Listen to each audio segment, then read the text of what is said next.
po si kapatid na Ninya Danan mula po sa lokal ng Orani, Distrito ng Bataan. Ako po ay isang diakonesa. Ako po ay nakagraduate ng college, BSBA Banking and Finance. Bago po ako umanib sa Iglesia ni Cristo, ako po ay isang saradong Katoliko. Ang inang ko po kasi isang katekista po ng simbahan. Kaya palagi rin po akong nandoon. Tapos po, miyembro rin po ako ng choir ng simbahan po. Uma-attend din po ako ng mga prosesyon. Ganon po. Basta active po ako sa simbahan, sa Katoliko po.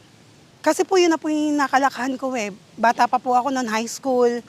Parang kung saan na lang po ako dalhin ng inang ko dahil makalola nga po ako. Sumasama po ako sa kanya.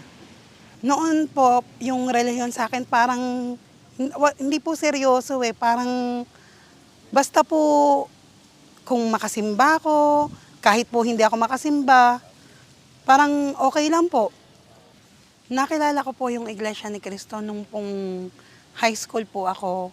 Nagkaroon po ako ng kaibigan na iglesia. Kumbaga pa nakikita ko na palagi po silang pumupunta sa kapilya. Pero nagtataka po ako, mano kaya sila dun sa kapilya? Dahil po bata pa lang po ako. Wala pa po sa loob ko yung ano kaya ginagawa nila dun. Ganun po, parang nagtatanong na po ako, ganun. Tapos hanggang sa in-invite din po ako ng mga classmate ko na umattend po ng pamamahayag.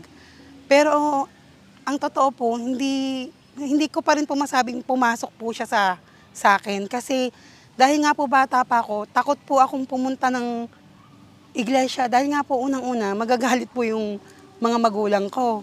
Naging seryoso po ako sa pakikinig sa aral po ng Iglesia ni Cristo. Nung pong nakatapos na po ako ng kolehiyo, parang gusto ko po talagang malaman kung ano po yung aral ng Iglesia ni Cristo.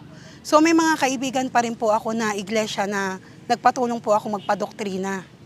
Kusang loob po akong pumasok sa iglesia upang malaman po yung mga aral na, yung mga katotohanan po talaga tungkol sa Biblia. Sa ginawa ko pong pagsusuri, lahat po talaga ng tanong po sa isipan ko, nasagot po. Dito po, lahat po binabasa sa Biblia. Kaya po, kumbaga po, lahat naman po maliwanag na paliwanag po ng isang ministro sa akin. Kaya po parang lahat po sinampalatayanan ko na alam kong ito po yung aral na totoo. Ang nakatawag po ng pansin sa akin na aral na dinoktrina po sa akin, yung pong huwag sasamba sa mga rebulto o Diyos-Diyosan. Kasi po, yun talaga po yung nakalakhan ko. Tapos po yung iisa lang po yung Diyos, ang Ama na nasa langit. At wala pong tatlong persona. Dahil po sa tunay na Diyos na po yung pinaglilingkuran ko. Yung parang ang sarap na pong maglingkod sa Panginoon. Yung pong alam mo na yung pinaglilingkuran mo po ay totoo at tunay. Kaya tama lang po na maging seryoso po sa paglilingkod. Hindi lamang po ako seryoso sa paglilingkod, kundi kalakip na po ang puso ko sa paglilingkod po sa ating Panginoong Diyos. Lubos ko pong sinasampalatayanan na yung ginagawa ko pong paglilingkod ngayon ay maghahatid po sa akin, hindi lamang po sa akin at sa buong pamilya ko po, ng tunay na kaligtasan pagdating po ng araw ng paghuhukom. May pag-uusig po talaga habang nung ako po'y umanib sa Iglesia ni Cristo. Pero sa awat tulong po talaga ng Ama, sa pagpapanata, pagpapanalangin po namin, kahit pamilya ko pa po yung umusig sa akin. Ano po talaga, nalampasan po namin. May mga tiisin po, pag-uusig, pagsubok po sa amin. Pero alam ko po na hindi po nasayang yung hirap na tiniis ko po nung inuusig po ako.